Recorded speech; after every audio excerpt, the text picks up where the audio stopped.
யோவான் நற்செய்தி அதிகாரம் 8. இயேசு ஒலிவமலைக்குச் சென்றார். பொழுது விடிந்ததும் அவர் மீண்டும் கோவிலுக்கு வந்தார். அப்போது மக்கள் அனைவரும் அவரிடம் வந்தனர். அவரும் அங்கு அமர்ந்து அவர்களுக்கு கற்பித்தார். மறைநூல் அறிஞரும் பரிசேயரும் விபச்சாரத்தில் பிடிபட்ட ஒரு பெண்ணை கூட்டிக் கொண்டு வந்து நடுவில் நிறுத்தி, போதகரே, இப்பெண் விபச்சாரத்தில் கையும் மெய்யுமாக பிடிபட்டவள். இப்படிப்பட்டவர்களை கல்லால் எறிந்து கொல்ல வேண்டும் என்பது மோசே நமக்கு கொடுத்த திருச்சட்டத்தில் உள்ள கட்டளை. நீர் என்ன சொல்கிறீர் என்று கேட்டனர். அவர் மேல் குற்றம் சுமத்த ஏதாவது வேண்டும் என்பதற்காக அவர்கள் இவ்வாறு கேட்டு சோதித்தார்கள். இயேசு குனிந்து விரலால் தரையில் எழுதிக் கொண்டிருந்தார். ஆனால் அவர்கள் அவரை விடாமல் கேட்டுக்கொண்டிருந்ததால் அவர் நிமிர்ந்து பார்த்து, உங்களுள் பாவம் இல்லாதவர் முதலில் இப்பெண் மேல் கல் எறியட்டும் என்று அவர்களிடம் கூறினார். மீண்டும் குனிந்து தரையில் எழுதிக் கொண்டிருந்தார். அவர் சொன்னதை கேட்டதும் முதியோர் தொடங்கி ஒருவர் பின் ஒருவராக அவர்கள் யாவரும் அங்கிருந்து சென்று விட்டார்கள். இறுதியாக இயேசு மட்டுமே அங்கு இருந்தார். அப்பெண்ணும் அங்கேயே நின்று கொண்டிருந்தார். இயேசு நிமிர்ந்து பார்த்து, அம்மா, அவர்கள் எங்கே? நீர் குற்றவாளி என்று எவரும் தீர்ப்பிடவில்லையா என்று கேட்டார். அவர், இல்லை ஐயா என்றார். இயேசு அவரிடம், நானும் தீர்ப்பு அளிக்கவில்லை, நீர் போகலாம், இனி பாவம் செய்யாதீர் என்றார். மீண்டும் இயேசு மக்களை பார்த்து, உலகின் ஒளி நானே, என்னை பின்தொடர்பவர் இருளில் நடக்க மாட்டார், வாழ்வுக்கு வழிகாட்டும் ஒளியை கொண்டிருப்பார் என்றார். பரிசேயர் அவரிடம், உம்மை பற்றி நீரே சான்று பகர்கிறீர், உம் சான்று செல்லாது என்றனர். அதற்கு இயேசு, என்னை பற்றி நானே சான்று பகர்ந்தாலும் என் சான்று செல்லும். ஏனெனில் நான் எங்கிருந்து வந்தேன், எங்கு செல்கிறேன் என்பது எனக்கு தெரியும். நான் எங்கிருந்து வருகிறேன், எங்கு செல்கிறேன் என்பது உங்களுக்கு தெரியாது. நீங்கள் உலக போக்கின்படி தீர்ப்பு அளிக்கிறீர்கள். நான் யாருக்கும் தீர்ப்பு அளிப்பதில்லை. ஆனால் நான் தீர்ப்பு வழங்கினால் அத்தீர்ப்பு செல்லும். ஏனெனில் நான் தனியாக தீர்ப்பு வழங்குவதில்லை. என்னை அனுப்பிய தந்தையும் என்னோடு இருக்கிறார். இருவருடைய சான்று செல்லும் என்று உங்கள் சட்டத்தில் எழுதியுள்ளது அல்லவா? என்னை பற்றி நானும் சான்று பகர்கிறேன், என்னை அனுப்பிய தந்தையும் சான்று பகர்கிறார் என்றார். அப்போது அவர்கள், உம் தந்தை எங்கே இருக்கிறார் என்று கேட்டார்கள். இயேசு மறுமொழியாக, உங்களுக்கு என்னையும் தெரியாது, என் தந்தையையும் தெரியாது. என்னை உங்களுக்கு தெரிந்திருந்தால் ஒருவேளை என் தந்தையையும் தெரிந்திருக்கும் என்றார். கோவிலில் காணிக்கை பெட்டி அருகிலிருந்து இயேசு கற்பித்துக் கொண்டிருந்த போது இவ்வாறு சொன்னார். அவரது நேரம் இன்னும் வராததால் யாரும் அவரை பிடிக்கவில்லை. இயேசு மீண்டும் அவர்களிடம், நான் போன பின் நீங்கள் என்னை தேடுவீர்கள். நான் போகும் இடத்திற்கு உங்களால் வர இயலாது. நீங்கள் பாவிகளாகவே சாவீர்கள் என்றார். யூதர்கள், நான் போகும் இடத்திற்கு உங்களால் வர இயலாது என்று சொல்கிறாரே, ஒருவேளை தற்கொலை செய்து கொள்ளப் போகிறாரோ என்று பேசிக் கொண்டார்கள். இயேசு அவர்களிடம், நீங்கள் கீழிருந்து வந்தவர்கள், நான் மேலிருந்து வந்தவன். நீங்கள் இவ்வுலகை சார்ந்தவர்கள், ஆனால் நான் இவ்வுலகை சார்ந்தவன் அல்ல. ஆகவேதான் நீங்கள் பாவிகளாகவே சாவீர்கள் என்று உங்களிடம் சொன்னேன். இருக்கிறவர் நானே என்பதை நீங்கள் நம்பாவிடில் நீங்கள் பாவிகளாய் சாவீர்கள் என்றார். அவர்கள், நீர் யார் என்று அவரிடம் கேட்டார்கள். அவர், நான் யார் என்று தொடக்கத்திலிருந்தே சொல்லி வந்துள்ளேன். உங்களை பற்றி பேசுவதற்கும் தீர்ப்பிடுவதற்கும் பல உண்டு. ஆனால் என்னை அனுப்பியவர் உண்மையானவர். நானும் அவரிடமிருந்து கேட்டவற்றையே உலகுக்கு எடுத்துரைக்கிறேன் என்றார். தந்தையை பற்றியே அவர் பேசினார் என்பதை அவர்கள் உணர்ந்து கொள்ளவில்லை. இயேசு அவர்களிடம், நீங்கள் மானிட மகனை உயர்த்திய பின்பு இருக்கிறவர் நானே. நானாக எதையும் செய்வதில்லை. மாறாக தந்தை கற்றுத்தந்ததையே நான் எடுத்துரைக்கிறேன் என்பதை அறிந்து கொள்வீர்கள்.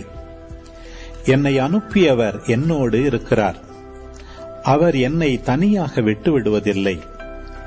நானும் அவருக்கு உகந்தவற்றையே எப்போதும் செய்கிறேன் என்றார். அவர் இவற்றை சொன்னபோது பலர் அவரிடம் நம்பிக்கை கொண்டனர். இயேசு தம்மை நம்பிய யூதர்களை நோக்கி, என் வார்த்தைகளை நீங்கள் தொடர்ந்து கடைபிடித்து வந்தால் உண்மையில் என் சீடர்களாயிருப்பீர்கள். உண்மையை அறிந்தவர்களாயும் இருப்பீர்கள். உண்மை உங்களுக்கு விடுதலை அளிக்கும் என்றார். யூதர்கள் அவரை பார்த்து, உங்களுக்கு விடுதலை கிடைக்கும் என நீர் எப்படி சொல்லலாம்? நாங்கள் யாருக்கும் ஒருபோதும் அடிமைகளாயிருந்ததில்லை. நாங்கள் ஆபிரகாமின் வழிமரபினர் ஆயிற்றே என்றார்கள். அதற்கு இயேசு, பாவம் செய்யும் எவரும் பாவத்திற்கு அடிமை என உறுதியாக உங்களுக்கு சொல்கிறேன். வீட்டில் அடிமைக்கு நிலையான இடம் இல்லை. மகனுக்கு அங்கு என்றென்றும் இடம் உண்டு. மகன் உங்களுக்கு விடுதலை அளித்தால் நீங்கள் உண்மையிலே விடுதலை பெற்றவர்களாயிருப்பீர்கள். நீங்கள் ஆபிரகாமின் வழிமரபினர் என்பது எனக்கு தெரியும். ஆனால் என் வார்த்தை உங்கள் உள்ளத்தில் இடம் பெறாததால் நீங்கள் என்னை கொல்ல முயலுகிறீர்கள். நான் என் தந்தையிடம் கண்டதை சொல்கிறேன். நீங்கள் உங்கள் தந்தையிடமிருந்து கேட்டதை செய்கிறீர்கள் என்றார். அவர்கள் அவரை பார்த்து, ஆபிரகாமே எங்கள் தந்தை என்றார்கள். இயேசு அவர்களிடம், நீங்கள் ஆபிரகாமின் மக்கள் என்றால் அவரை போல செயல்படுவீர்கள். ஆனால் கடவுளிடமிருந்து கேட்டறிந்த உண்மையை உங்களுக்கு எடுத்துரைத்த என்னை நீங்கள் கொல்ல முயலுகிறீர்கள். ஆபிரகாம் இப்படி செய்யவில்லையே. நீங்கள் உங்கள் தந்தையைப் போல செயல்படுகிறீர்கள் என்றார்.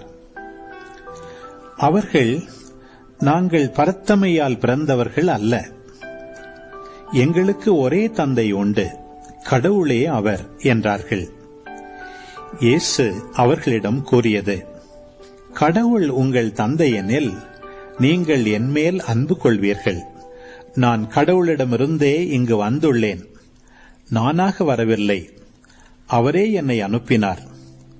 நான் சொல்வதற்கு செவி சாய்க்க உங்களால் இயலவில்லை. எனவேதான் நான் சொல்வதை நீங்கள் கண்டுணர்வதில்லை. சாத்தானே உங்களுக்கு தந்தை. உங்கள் தந்தையின் ஆசைப்படி நடப்பதே உங்கள் விருப்பம். தொடக்க முதல் அவன் ஒரு கொலையாளி. அவனிடம் உண்மை இல்லாததால் அவன் உண்மையை சார்ந்து நிற்கவில்லை. அவன் பொய் பேசும்போதும் அது அவனுக்கு இயல்பாக இருக்கிறது. ஏனெனில் அவன் பொய்யன், பொய்மையின் பிறப்பிடம். நான் உண்மையை கூறுவதால் நீங்கள் என்னை நம்புவதில்லை. என்னிடம் பாவம் உண்டு என்று உங்களுள் யாராவது என்மேல் குற்றம் சுமத்த முடியுமா? நான் உங்களிடம் உண்மையை கூறியும் நீங்கள் ஏன் என்னை நம்புவதில்லை? கடவுளை சார்ந்தவர் கடவுளின் சொல்லுக்கு செவிசாய்க்கிறார். நீங்கள் கடவுளை சார்ந்தவர்கள் அல்ல, ஆதலால் அவர் சொல்லுக்கு செவிசாய்ப்பதில்லை. யூதர்கள் இயேசுவை பார்த்து, நீ சமாரியன், பேய் பிடித்தவன் என நாங்கள் சொல்வது சரிதானே என்றார்கள். அதற்கு இயேசு, நான் பேய் பிடித்தவன் அல்ல, என் தந்தைக்கு மதிப்பளிப்பவன். ஆனால் நீங்கள் என்னை அவமதிக்கிறீர்கள். நான் எனக்கு பெருமை தேடுவதில்லை. அதை எனக்கு தேடித் தருபவர் ஒருவர் இருக்கிறார். அவரே தீர்ப்பளிப்பவர்.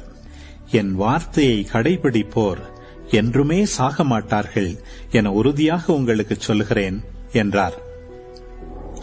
யூதர்கள் அவரிடம், நீ பேய் பிடித்தவன்தான் என்பது இப்போது தெரிந்துவிட்டது. ஆபிரகாம் இறந்தார், இறைவாக்குனர்களும் இறந்தார்கள். ஆனால் என் வார்த்தையை கடைபிடிப்போர் என்றுமே சாக மாட்டார் என்கிறாயே. எங்கள் தந்தை ஆபிரகாமை விட நீ பெரியவனோ? ஆபிரகாம் இறந்தார், இறைவாக்கினரும் இறந்தனர். நீ யாரென்று நினைத்துக் கொண்டிருக்கிறாய் என்றார்கள். இயேசு மறுமொழியாக, நானே என்னை பெருமைப்படுத்தினால் அது எனக்கு பெருமை இல்லை. என்னை பெருமைப்படுத்துபவர் என் தந்தையே. அவரையே நீங்கள் உங்கள் தந்தை என்றும் சொல்கிறீர்கள். ஆனால் அவரை உங்களுக்கு தெரியாது, எனக்கு தெரியும். எனக்கு அவரை தெரியாது என நான் சொன்னால் உங்களைப் போல நானும் பொய்யனாவேன். அவரை எனக்கு தெரியும். அவருடைய வார்த்தையையும் நான் கடைபிடிக்கிறேன். உங்கள் தந்தை ஆபிரகாம் நான் வரும் காலத்தை காண முடியும் என்பதை முன்னிட்டு பேருவகை கொண்டார். அதனை கண்டபோது மகிழ்ச்சியும் கொண்டார் என்றார். யூதர்கள் அவரை நோக்கி, உனக்கு இன்னும் 50 வயது கூட ஆகவில்லை. நீ ஆபிரகாமை கண்டிருக்கிறாயா என்று கேட்டார்கள்.